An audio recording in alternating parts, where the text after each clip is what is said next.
Are you keeping up with what's happening in Gretna? A Good Life district is still a possibility there, but could the city also be a destination site? That is a new idea with a familiar developer behind it. I'm your Gretna neighborhood reporter John Brown at Nebraska Crossing. The Gretna developer behind Nebraska Crossing is urging state senators to consider a bill that would prioritize sports and retail mixed-use projects that would bring in out-of-state visitors. I spoke with state senators, some who are more optimistic than others. Senator Bo Ballard introduced the Destination Nebraska Act. He hopes it will be a game changer for the state to create employment opportunities and make Nebraska a place to be. I think it's great. I think it's a great opportunity for Nebraska. Gretna developer Rod Yates testified in favor of the bill at Wednesday's Revenue Committee hearing.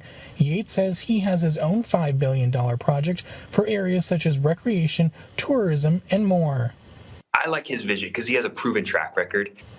Last month, he told the state he thought his project with the Good Life District was no longer viable.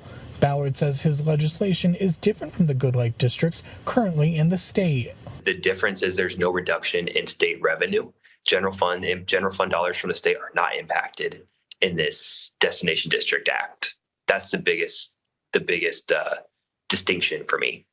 I talked with Revenue Committee Chairperson Senator Brad Von Gilren. He says it's a big plan and it's something he's cautious about, emphasizing that the state must get this right if it passes. I want to make sure that the bill is written properly. I want to make sure that it does what we believe that it does, and we need to ensure that the team that's proposing the project is capable of pulling it off.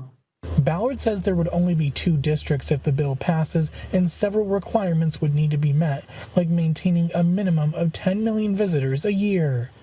Any way we can make a difference as a state senator to help grow Nebraska is why we ran in the first place. As for the next steps, the Revenue Committee will discuss in its executive session on whether to advance it or not. At Nebraska Crossing, I'm John Brown, your Gretna neighborhood reporter.